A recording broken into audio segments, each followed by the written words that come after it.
Hello, everyone. Welcome to Conversations, Conversations, and Conversations again. I'm Kamaljeet, your host. We are talking about empowering women and learning through women of wisdom and courage who have had the experiences and lots to share through their learning and work experience, community experiences, and personal experiences. Today, I'm talking to Koyali Burman. Koyali Burman is the co-manager of Vancouver Local Immigration Partnership with a decade of experience in immigration and settlement and expertise in stakeholder engagement, community research, monitoring and evaluation locally and internationally. Recently, she was offered the Global Diplomacy Fellowship by the United Nations. Her UN research and projects will focus on international migration and Canada's global humanitarian response framework to crisis and conflict. So let's hear what Koyali has to share with us. Hello, Koyali, how are you? Hi, Kamaljeet. I'm very well. Thank you. Welcome to Conversations and Conversations and Conversations. How are you feeling about this podcast today? Oh, first of all, I have to really thank you, Kamaljeet. And it's been after many years that I got to know you again, meet you, and so it's a very pleasure and it's a very honor and humbling experience that you have given me the opportunity to speak on your podcast. And hope we will have an exciting and nice, engaging conversations with you. I'm looking forward. Thank you, Koyali. I'm looking forward to it too. Learning a lot from you. You have got so much of experience and working with projects that they're close to my heart as well. So yes, can you share a little bit more about yourself? I have shared in the introduction, but anything you want to share about yourself, your passion and your work? So I am, I always say that I was an international student one time, coming to UBC to study my master's degree. And then I settled here in Canada. And it's been now 10 plus years here in Canada. And it's been an absolutely pleasurable journey to live here in this beautiful country, and also maintain my root back in India as well. So currently, I am engaged in in the settlement area, immigration and settlement, and I work with the Vancouver Local Immigration Partnership as a co-manager. And but outside my full-time work, I also been involved with the international community. So I have been working with also the Commonwealth Secretariat, and now currently I have received UN Global Diplomacy Fellowship, so it's great. So I guess my whole passion, if you can see, is mainly migration, any form of migration and settlement that way. And yeah, that's because I consider myself also a migrant, as being an international student settling in a new country. So yes, that's a little bit of my background. Yeah. Congratulations about the UN Global Diplomacy Fellowship. It's quite an achievement, and I wish you lots of luck with your research. Thank you. So how do you feel, when you reflect back on your journey from planning to study in, Canada as an international student, and finally you decided to settle here?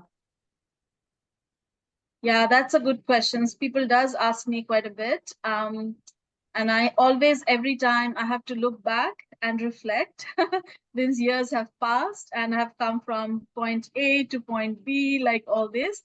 So, but reflecting on my journey from India to Canada as an international student, and I also, at the time, I say a newcomer, I realized it was a very unique experience filled with lots of hope, actually, excitement and purpose, but there was always a touch of fear of unknown. My only safety net was my brother who lives in US and who has really encouraged me here to study. My parents were also very supportive. But now when I look back and I ponder at like Kamaljeet, that I don't know how I managed to come here not knowing anyone, not a single person in Vancouver. So I just came as a student to UBC in the dorm, staying there, started my journey. But also I would say that in my immediate and extended family back in India, boys have gone abroad to study, but not the girls. So I guess I was the first among the girls in the family to step out of the comfort zone and study abroad. So it was a big step for us, like, for myself and also, to like as well as for my family to support me that way. This added a layer of responsibility to take care of myself. So knowing that I was paving the way for future generations in my family to follow, for the girls to follow. Yes, absolutely. Girls culturally, they are still, they are still introverts. Yeah. Though many women have stepped up and families have stepped up to support girls, helping them to grow and study and follow their dreams. Yeah. As you also know, like, India, born and raised, and, back in India, girls are mostly very sheltered. The same thing I had. I actually grew up, born and raised in Bihar, not in Calcutta. Then I came to the higher education studies in Calcutta to do. So I was very sheltered. I had a very sheltered life. But this experience is coming here in Canada. I learned through my initial days, have left a lasting impact, contributing to my growth and development in ways that I hadn't anticipated, actually. There were lots of challenges and the triumphs. I would say there are triumphs as well.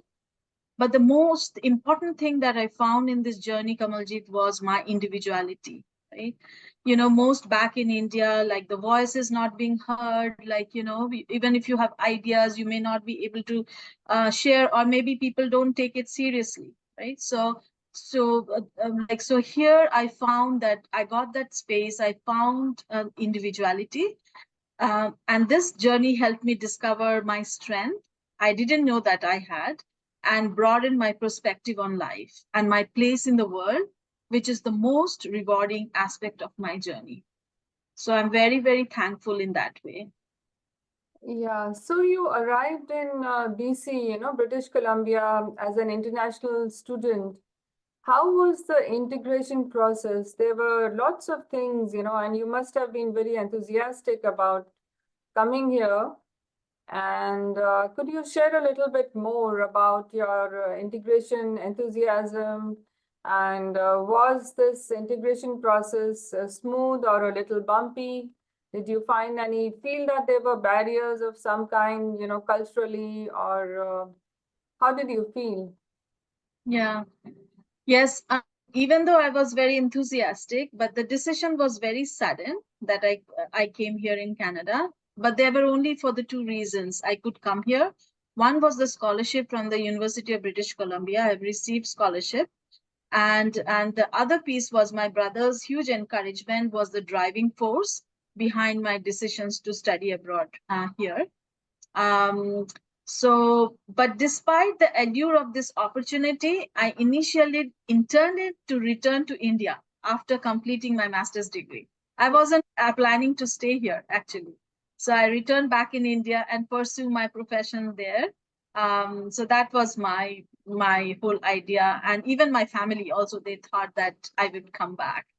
So that was like it's a different shift later on. After coming here, I made a different shift.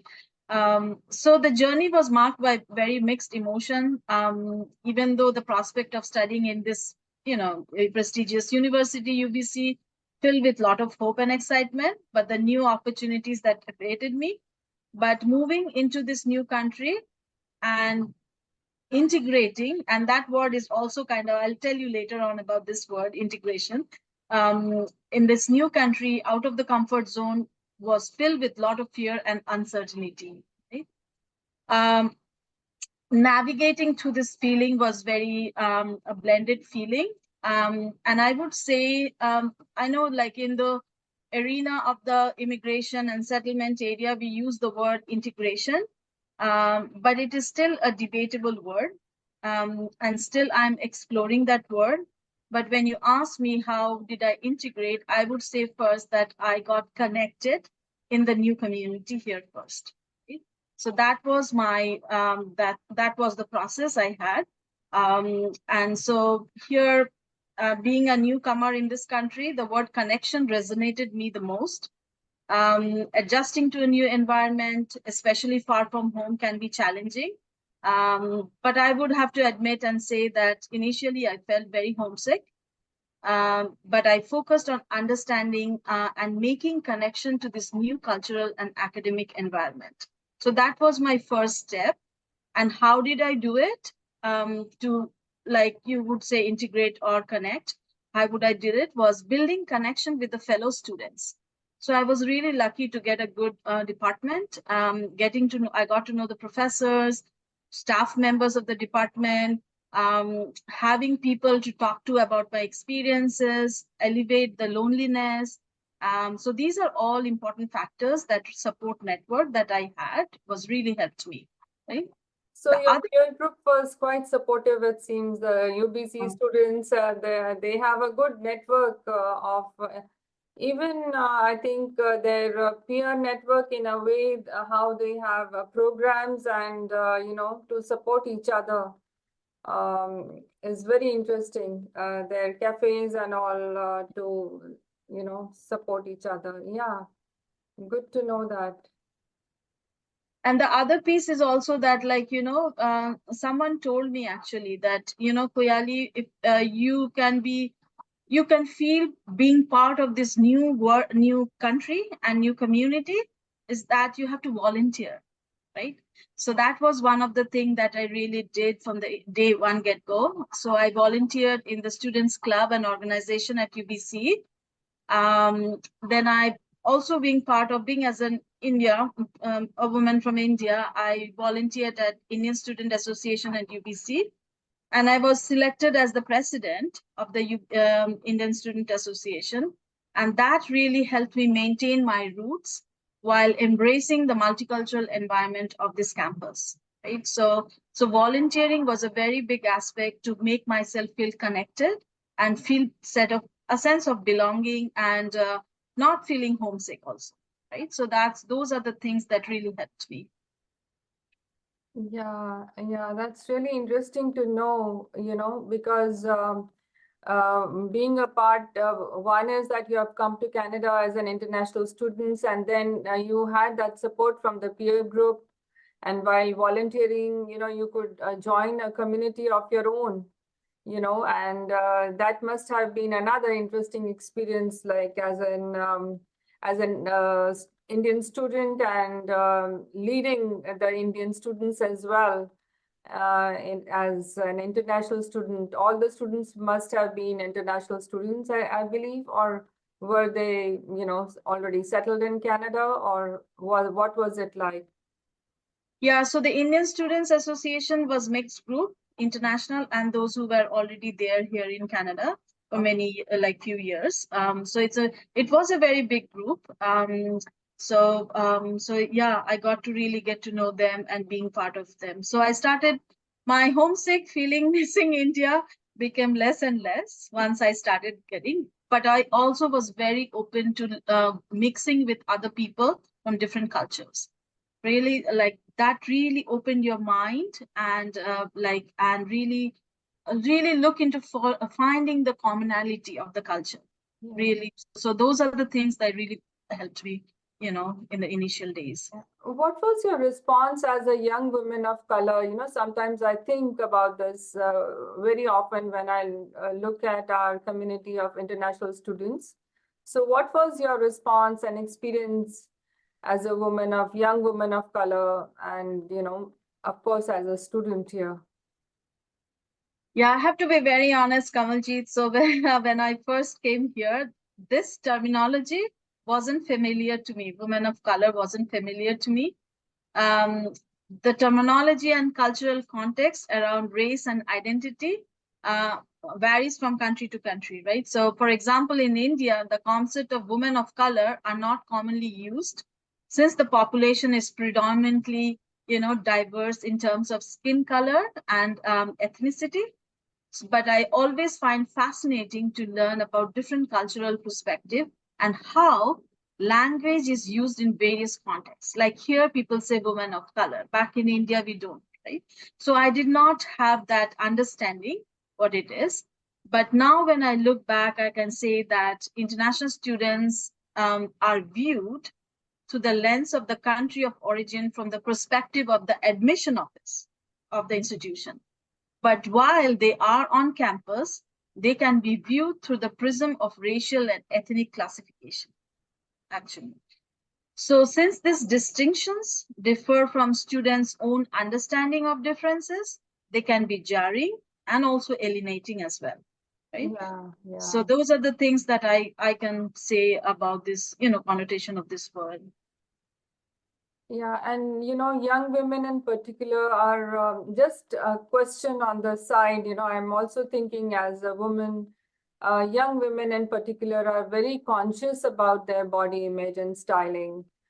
And of course, all countries have, globally taken the Western way of life and Western style of dressing up because it's probably very convenient for workplaces and, education centers, learning centers.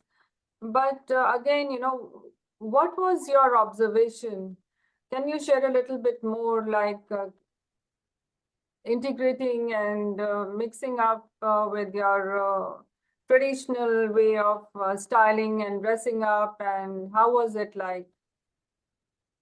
Yeah, that's a good question, Kamaljeet. And nowadays, when I read on the articles of the women, like, body shaming and body image and dress code and all those things. But um, I have to say that, like, I have to be honest here, Kamaljeet. I've been born and raised in a small town in India.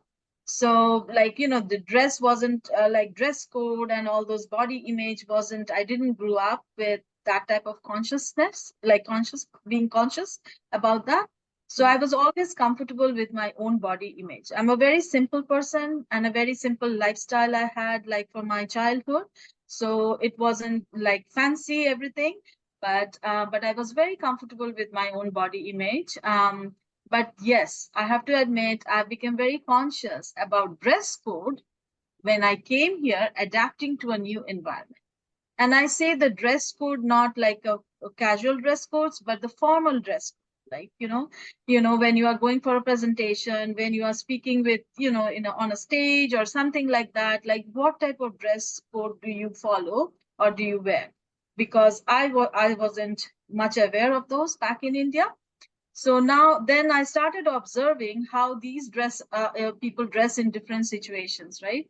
And then I was started seeking advices from my classmates, like which one to wear, how to wear, what like. So, in a way, unconsciously, I started becoming conscious about how I look, right? So those are the things. So, but previously I never had all this back when I was growing up in India, even my teenage time as well. But I say that each culture and social setting may have its own norms and expectations regarding the attire. While it is natural to want to fit in, that's what I think, but it's always important to maintain the authenticity and comfort, right? The dress doesn't define you all. All I say, and this is my whole experience from growing up in the childhood until now, dress doesn't define who you are, but the only thing that defines you is the confidence. I'm Right? so glad you mentioned that, because this is something that is important for every single international student who goes to any other country. You have to see your comfort level. You have to see your roots as well. You can't undo your roots.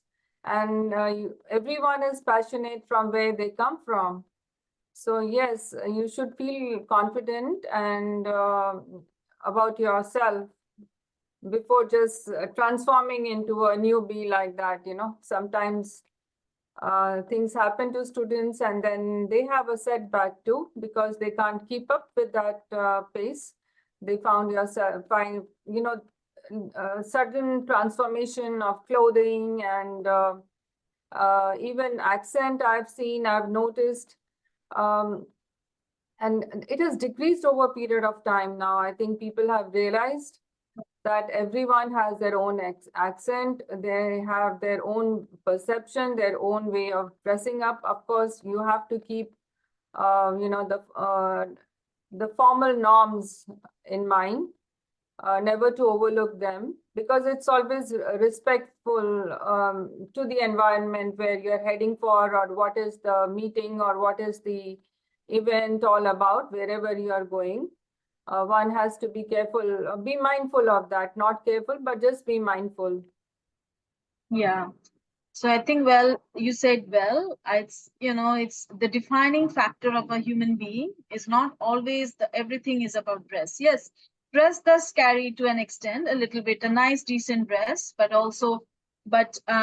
regardless of the dress, the importance is the confidence, like how you carry yourself. That's so important. And I love this quote, like myself, is like, confidence is woman's best accessory.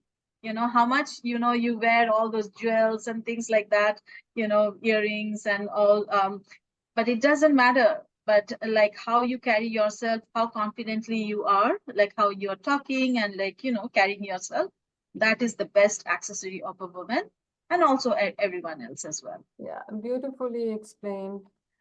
And have you ever found yourself, or you felt that you were in a spot, in a tight spot, where you must have felt, or probably you felt threatened or challenged as a student or at workplace due to gender, race, or color?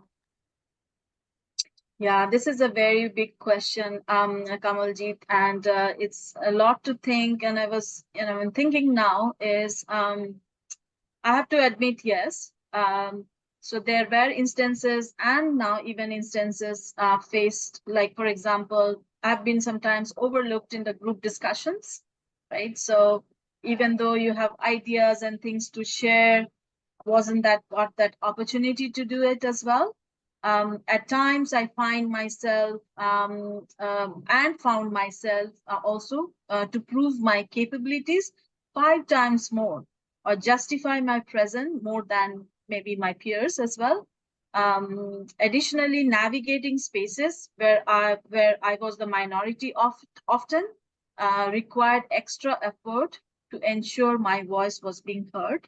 So those are the things that I really had to I had come across, and I also now come across also time to time. But I found strength in these experiences, right? So I always believe, I'm a very positive person. I always believe, right, every experience counts. And you make you a good human being and a stronger human being, right? Then I started learning to advocate for myself and others as well in a similar challenges people when they go through. And like, for example, seeking support from my mentors, like getting some advices, like having some allies and community networks. Like these are all this helped me to overcome obstacles and fostered a more inclusive environment. So that's something that I tried to, but I would truly say that these experiences have shaped my resiliency and commitment to advocating for diversity and inclusion. Yeah, that's so well said. And, it's so important. The message is so important. And it is, I think, I would say 95% of women coming from other countries have felt like that. And they have had to work beyond, like, I'm not making judgments or making statements, but this is just that has been shared and my own personal experience as well. Like you said, that you really need to put in 4 to 5 or maybe even more times the effort to prove yourself, to demonstrate that, yes, you are here and you have a voice and you have lots to share. That is, and people learn from it. So thank you for sharing that. And I sincerely, I've known you for years and I've seen your work. So I know what you are and what you're capable of doing and what you have done. You've come so far. It's been so many years. Thank you. Yeah, thank you. And tell me, how was the transition from being a student, as an international student, when you are doing some part-time work and then you move to full-time work, you're looking for work, and then based on that work as well, you're also planning for your permanent residency in Canada, it's hard work and it can be stressful. Yeah, that's true. So I think this is one of the piece that I felt I was very lucky here in Canada, was that I think I was blessed with a little bit of a smoother transition than many people I have seen and heard, from international students to a full-time, work here to permanent residency and citizen. I was lucky to have a full-time job soon after the day after I graduated. So I started working in the neighborhood house. So I had a full-time job, and the job which I really wanted to do. So it was kind of a smooth transition process. Let me ask you here, neighborhood house was what neighborhood house? Can you, because for our viewers, they may not know in what context is the neighborhood house all about? Can you share? Yeah. So neighborhood house, this was at the South Vancouver neighborhood house, the first job also. And so neighborhood house is one of the, I think it's like a settlement agent, not fully settlement, it's like a very community development agency, I would say that. And the history of the neighborhood house goes more than 100 years. So settling for the newcomer, helping for the newcomers, and it's also global. So neighborhood houses are also in different parts of the world as well. Right? It started with the UK, and it's like many other places. Canada has neighborhood houses. In Toronto has those. East Canada has, but also in Australia it has. So it's for the newcomers, and it's definitely settlement for sure, but beyond settlement. So that's where the neighborhood houses works towards the real integration, which is beyond bed and butter. Right? So make people connected, feel people at home. There are so many other facets of this beautiful the whole neighborhood house concept. Okay. Thank you for sharing that. Yeah, sorry I interjected in between. You were talking about your transition to a full-time work. Yeah, you were talking about your transition from being a student to full-time work, like you joined the neighborhood house. Yeah, and then I never left volunteering. The other piece was even though I have a full-time job, still now I volunteer, right? So in agencies, people ask for to sit in their board. I do volunteers. So currently also I do. I never left that because it's a chance to actually learn. Learning is, I always considered myself as a lifelong learner in different ways. In the real situations that you learn from, you read academically that you learn from, all those things. So being in those board is absolutely a gratifying experience. Sitting, for example, I was in the board, my vice chair at the AMSA, and also now currently the vice president in United Nations Association Canada as well. So this is so it's kind of going to the next idea that the whole topic of migration, which I've started talking about before. So with this, sitting on this board, volunteering helped me to explore the whole concept of migration, international migration, right?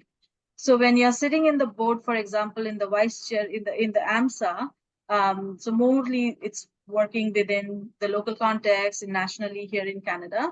But when you're sitting into the board of the United Nations Association Canada, which is a very big, global, kind of big, you see the international aspect as well, right?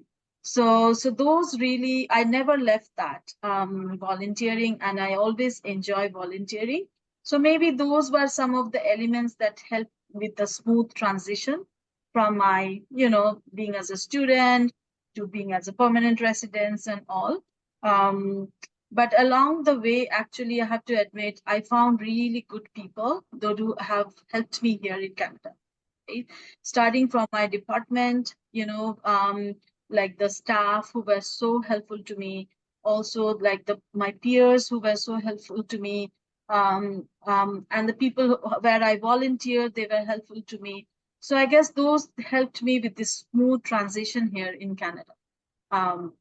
And I didn't worry later on about like still I'm myself here, and then all those like challenges if I face, whom to reach out to. So there is always people, a support network for me to help in this transition process. Can you explain about AMSA? Because I forgot to, I didn't want to stop you in between because people may not know what AMSA is. Most of us in Vancouver, definitely we are aware of it, but many others may not, newcomers, like they might find this very useful. Yeah, AMSA is the Affiliation of Multicultural Societies and Service Agencies of BC. So that's a full name. So they work definitely in the immigration and integration sector. So it's a nonprofit, but it's a very, very impactful nonprofit, I would say that. And it's and so they do a lot of work with the around the immigration and settlement area. It's not the direct services, but these are all indirect services that AMSA does. And they take a lot of leadership role in this sector. All right, yeah, thank you. So you have, so what, I have, of course, very related question, which you just shared a little bit about it. But what drives you to serve these agencies again and again? You keep coming back, you volunteer with them, you are working also with the Vancouver Immigration Partnership. So what drives you to serve them? I think my passion topic is about migration. I think that's where it drives me, like, because I considered myself also a migrant, right? Coming to a new country here. So my personal experience as an international student, a newcomer, a migrant, however you say, has given me this unique perspective of challenges and opportunities that came with moving into a new country. So this passion drives me, my commitment for advocating for supportive policies, inclusive communities for all migrants, right? So it stems from within very deep, like through my own personal experiences. Additionally, also like it's helping locally, yes, supporting locally, but also since I'm very passionate about the international community, so that's the reason I've been with the Commonwealth, with the UN, and looking into the migration, the international migrations pathways, different challenges and opportunities and success stories of all those. So it's all boils down into there. But there is a word called global and local, called global.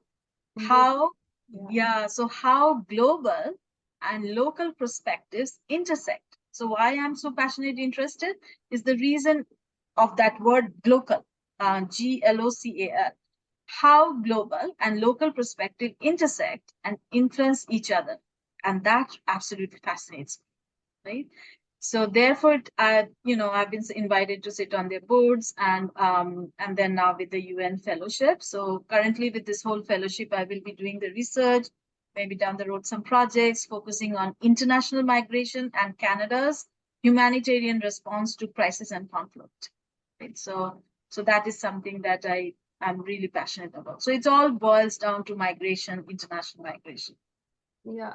I remember, Koyali, during one of our informal chats, you had mentioned about global citizenship again, with a different perspective. And it was also something of interest to me that, especially now when we are talking about religions in the world, there are about 10,000 known religions and more than 3,800 different cultures. At least what has been recorded. And Canada is a multicultural mosaic. There's so much happening here. what are your thoughts on this? Can you relate it to the concept of, something like global citizenship? Or what made you get into this topic for when we think about religions, cultures, and this will be also the key, I'm looking forward to my next conversation, a detailed conversation on only focused on global citizenship because of your extensive work in this area. And I think you're also very interested in that, but could you just give some thoughts on this? That's a very nice question. I'm glad that you asked, Kamaljeet. And I also admire of your expertise, your knowledge. I was like with the informal chat, I was so impressed where, that maybe I didn't knew like deeper, like more with this whole informal chat. I got to know more you, and I've been really it's great to see that you have lots of in-depth knowledge. And one of that, once you mentioned this as global citizens, so I think it's like very quick snippets that I can give is like, this whole idea and this concept and my interest on global citizenship developed back in the UBC days. At that time, UBC was heavily involved with I was involved heavily with the Global Citizenship Project from the Vice President Students Office. I worked there in this project as a coordinator.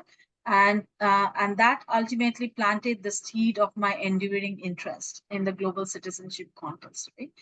But this is very interesting. The project was, at the time, UBC was delving deeper into the internationalization of higher education. And the global citizenship was one of the things that they are looking into, but from the students' perspective as well. So this project was to understand from students what international competencies they expect to gain from the university education. So that was the whole project with the students. And it from the Vice President Office from the students, and I worked with there. So this was the reason why I got so interested in this whole concept of the global citizenship. So when Kamaljeet, you're asking like why I'm involved in this, and locally the agencies volunteering who are working with migration, settlement, and currently in my work, I think it all goes down also back to the initial days of my here in Canada. And the project was the global citizenship, right? So the interest came from there. So the whole migration interest came from there. So, so this is the migration can be challenging to reshape one's own identity and belonging for any international students or any newcomer, similar to the global citizenship, but it encourages individuals to see themselves as part of the broader and interconnected world, right? No one is isolated. We all are connected, even locally, internationally. So this global citizenship concept and the idea allows, back with the context of the students, allows the students to see themselves as part of the bigger and a broader interconnected world, right? So that was the reason I was interested in this whole global citizenship, the concept. We are coming close, but I want to ask you one question about like something which you have shared as an international student. What message would you have for women who come to Canada as international students, that how do they, so that they find their comfort level, they find themselves at ease to navigate the system here? Is there anything that you could share as a part of your learning experience and wisdom? What is it that they should be mindful about? Is there something that you want to share with them? Yeah, I think there are many things that I can share. First of all, you have to be very, I think before coming to Canada, and as an international students, it would be good to do some good homework, like resources outside the colleges and the university, which I feel that I didn't have that opportunity to do, nor did I know how to do it or where to look for. I just came straight to the university, but there are so many, the resources outside the university college campuses, like for the newcomers. So government is really helping newcomers to settle, right? So different ways. So there are many settlement agencies, community development agencies that help the newcomers to settle. So look for those definitely, because if you are planning to settle back being as a permanent resident, so they can help you that pathways as well, right? So settlement staff can do all those. The other piece that I found I didn't knew was having a mentor, a good mentor, someone who can help you, guide you to navigate the path of your profession, as well as settling here in Canada. Once you come here, it's important to talk with the people and then look for who would be the good mentor for you, right? So this will really open the doors for you. This will really give you strength, give you confidence, and then move forward for that. Honestly, I would say that I didn't get initially, but later on, yes. But initially, I did not know until one of the classmates said to me that, Koyali, here mentorship is a big thing here in Canada. So being as it's not only students, anyone, like even I now also I have mentors, right?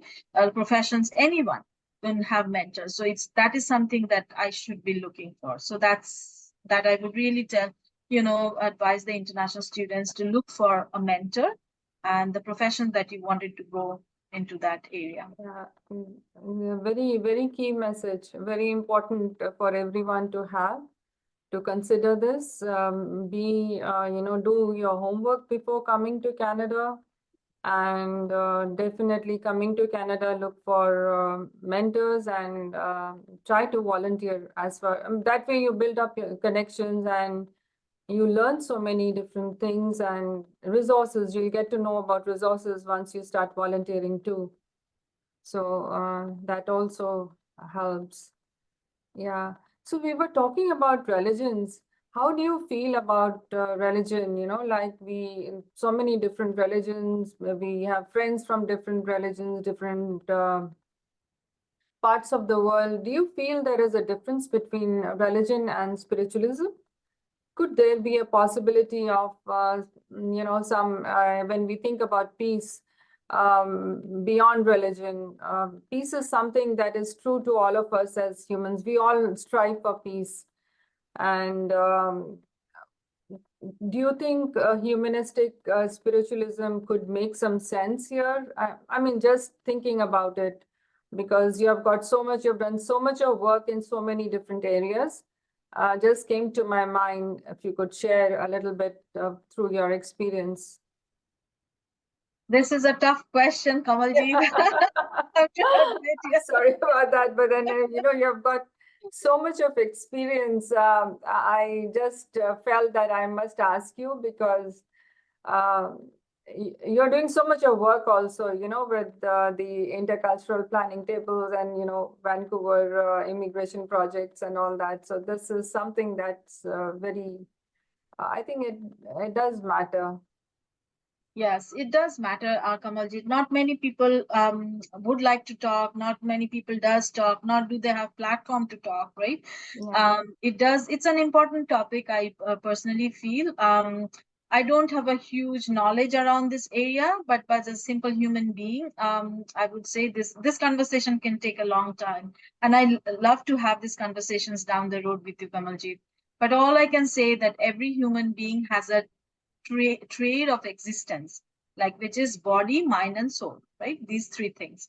So body is the physical aspect of being, the vessels through which we interact with the material world, the outside world. The mind is the seat of thoughts, emotion, and consciousness, right? And the soul, which is so important that I guess we sometimes in this busy life, we ignore this piece, the soul, actually. Often considered the eternal, divine existence within each person. Every human being has a good soul. I always say that, right? Every human being has a good soul. The soul transcends the physical and the mental realm, connecting to a greater spiritual reality, right? So that's something that I feel. I would say oneness in existence. So that is beyond religion, beyond spirituality, being one as being in an existence field. Many spiritual traditions teach that all beings are interconnected and that this unity is fundamental truth of existence, right? Recognizing this oneness help us move beyond the illusion of separateness, right?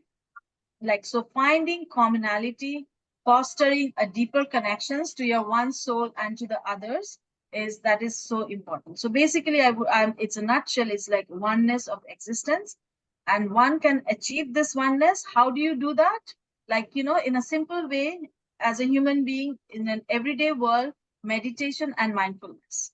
Yeah. Right? So these are the practices, like keeping your mind quiet, allow the individuals to experience a state of being pure, often revealing the deeper aspect of the soul. So when we take a time to pause, meditate, or be silent, right? This allow us our soul to feed our soul, right? And allow us to think clearly as well, right? The other piece is the compassion and the service. Often, acting with compassion and selflessness towards others can open our mind and heart, bringing us closer understanding and interconnectedness of all life. In this busy world, in this material world, we sometimes forget the compassion and the service, but like the same as I said, like be a pause, taking a time to pause, think about who we are and feed our soul, and then also have compassion and service to the humanity. So all I say, this oneness and interconnectedness is what spiritualism and religion is about. Totally, you just said it all. Yeah. It was a beautiful conversation with you, Koyali. It's so good to know you a little bit more, and I am excited about our next episode also on global citizenship and a little beyond that, and we can, share the next episode after that once we come to that. Yeah. Thank you, Kamaljeet. It was like, honestly, it is after many years connecting with you, and it was absolutely pleasant. And you're also very experienced and learned human being, and you have a lot of in-depth knowledge. And I, like, just as I said before with informal conversation, I did learn, and also made me think about the same thing, the concept of religion, spirituality, and all those areas, made me really think through. Otherwise, I may not have thought that, so. Yeah, people are moving all over the world, and they'll find their places to settle down, where they were born, where they settle down. You never know what's happening. So I think it's about time we all think of oneness and interconnectedness and respect for life. It's very important. And that's what is peace all about. Once we respect each other, there is peace. Exactly. Yeah. So looking forward to talking to you again, Koyali. Thank you so much for being here. I'm so grateful. Yeah. Thank you, Kamaljeet, for having me. I'm also likewise very grateful. Thank you. Thank you.